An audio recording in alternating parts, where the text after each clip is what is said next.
Good morning, class.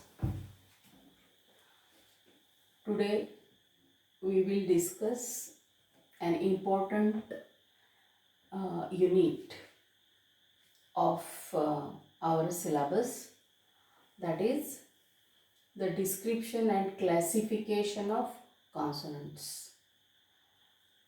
Description here means how a particular consonant is produced,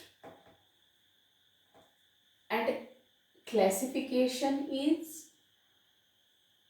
putting the different consonants into different classes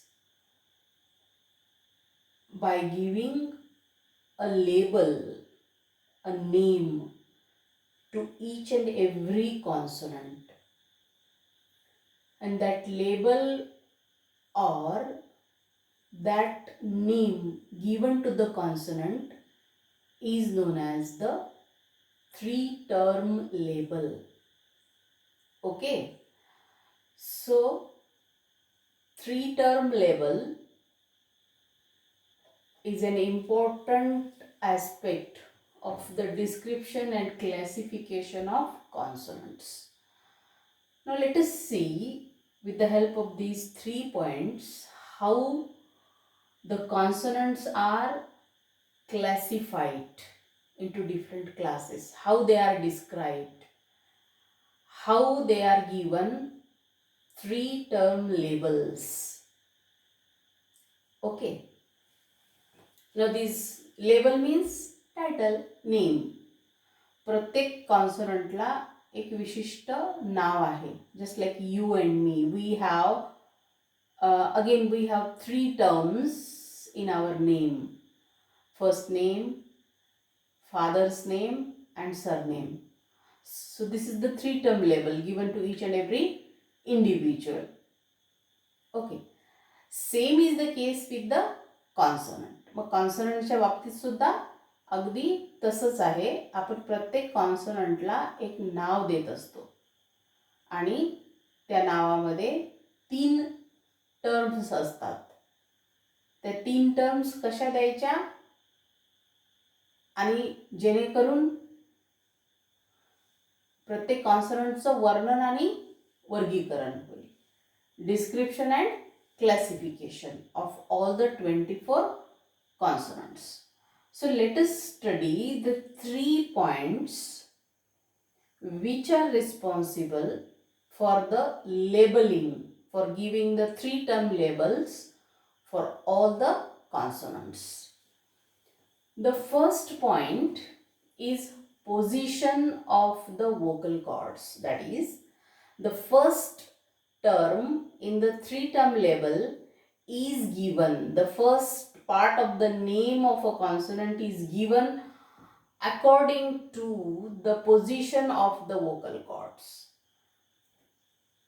You might remember vocal cords that are situated in the larynx, inside the larynx or the Adam's apple in the throat region. Vocal cords are a pair of valves, दोन झडपा आहेत, and they are attached at the end, at the back, and open at the front like this, and they can be held together and they can be separated as well. In case in the production of a particular consonant, the vocal cords are separated from each other, then the air coming from the lungs, coming inside the trachea or the windpipe, passes freely without any vibration, because these doors are open, the valves are separated, and there is a free passage for the air coming from the lungs. So the air passes into the mouth cavity without any vibration. So such consonants are known as the voiceless consonants. And the consonants that are produced when the vocal cords are held together like this, and when the air passes and they are held close to each other, loosely held so that the air can pass through them. But when the air passes through them, it passes with a vibration. Okay, that's why those consonants are known as the voiced consonants. Voiceless and voiced. So these two names are given according to the position of the vocal cords, whether they vibrate or not. In case they do not vibrate, the consonant is a voiceless consonant, and when they vibrate, the consonant produced is known as a voiced consonant. So this is the first term from the three term level, and it is decided by the position of the vocal cords, whether a consonant is voiceless or voiced. Then the second term in that three term level is given depending upon the place of articulation. Now let us try to understand what is this place of articulation is. Now this articulation means production of a consonant here, and place means, now this place is decided by the fact that whether a particular organ of speech used in the production of that consonant, the place where it is produced. For example, labial, these are labial consonants because they are produced at the lips. They are bilabial actually, because both the lips are involved in the production of the speech sounds. Then we have the are dental, because here the organs of speech that are involved are the tip of the tongue and the upper front teeth. That's why, and from these two organs of speech, the place of articulation is decided by the passive articulator. Hope you remember what is meant by the passive articulator. Articulators or the organs of speech, they are of two types, active and passive.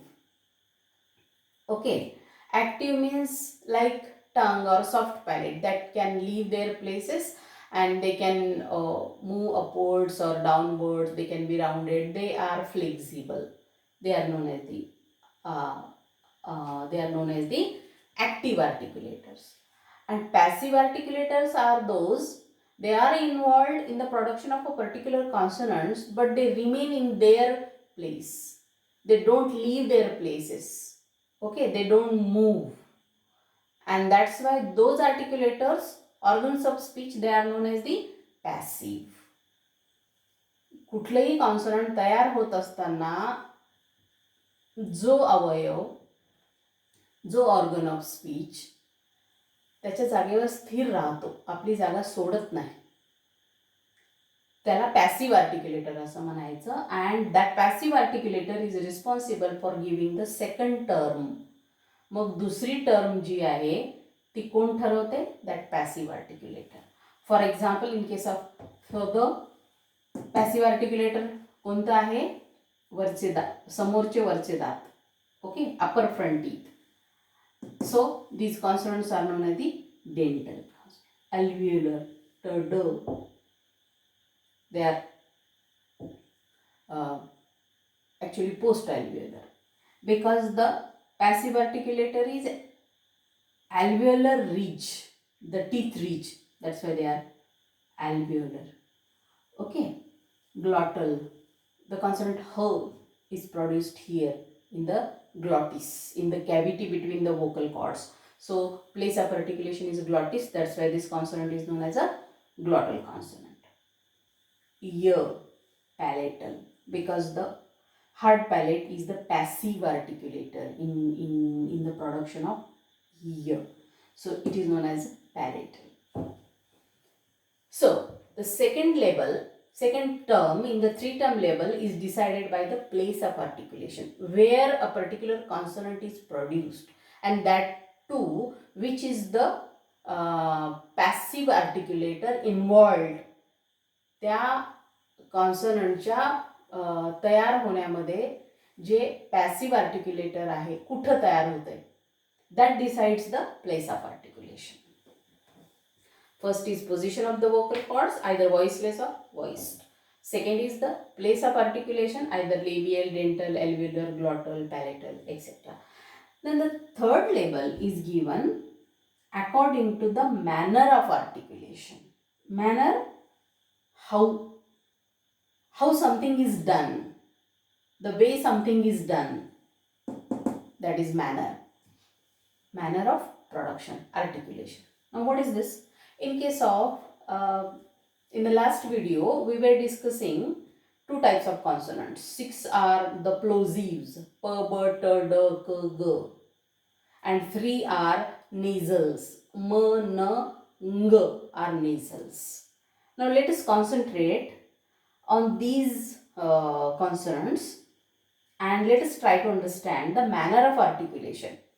Now this manner of articulation means how the air passes, how the air is released or thrown outside the mouth cavity, the way, the manner in which the air goes outside the mouth cavity and a particular consonant is produced. Now what happens in case of those 6 consonants, p, b, t, d, k, g? The air is released suddenly with an explosion. P, b, t, d, k, g. Air is thrown outside the mouth cavity suddenly with an explosion. So manner of articulation is sudden, explosive. That's why these are known as the plosives. Nasals, m, n, ng. How the air goes outside the mouth cavity? Actually it goes outside through the nasal passage, because the oral passage is closed, because the soft palate is lowered and somewhere there is an obstacle created in the mouth cavity, so the air cannot pass through the oral cavity, it passes through the nose. That's why the manner of articulation says that it's a nasal. Those m, n, ng, they are the nasal consonants, because the air is going outside, is released through the nasal passage. Lateral, l. Now what happens? How the air passes through the mouth cavity during the production of a consonant like l? It passes from both the sides of the mouth cavity. L. Sides are open and somewhere there is a closure in the middle, and the air passes through both the sides of the mouth cavity. So it is known as the lateral. Fricatives, f, b, s, z, f, g. So during the production of these consonants, the air is released outside the mouth cavity with some friction. The organs of speech are very much close to each other. S, z, f, w. Friction is there. That's why they are known as the fricatives. Just like that, the consonants are named. They are given three-term labels depending upon the position of the vocal cords, place of articulation and manner of articulation.